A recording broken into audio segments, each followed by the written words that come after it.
In today's video, I'm going to teach you how to change Twitter display color and dark mode. First, make sure you're signed in to your Twitter or X account on your computer. We'll be working from the main dashboard, which is the home page you see after logging in. On this page, look over to the left-hand side of your screen. You'll see a vertical menu with icons and labels such as Home, Explore, and Notifications. In that left-hand column, find the option labeled More. It's usually toward the bottom of the menu. Click on More to expand an additional list of options. This is where Twitter hides some of the deeper settings that aren't used as often. From the menu that appears, click on Settings and Privacy. This will open a new settings panel or page where you can manage many aspects of your account. Take a moment to let the page load, and you should see several sections grouped by category on the left side of the settings screen.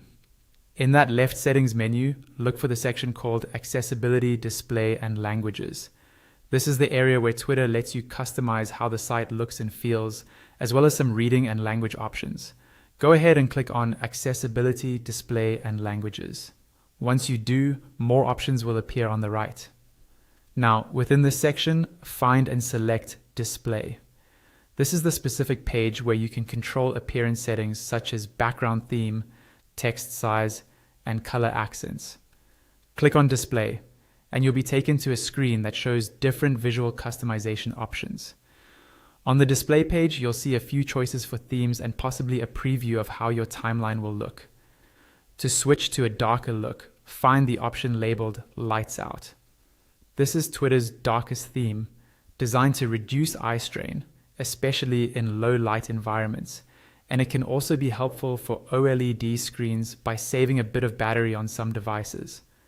Click on Lights Out, and your interface will immediately switch to a deep dark mode.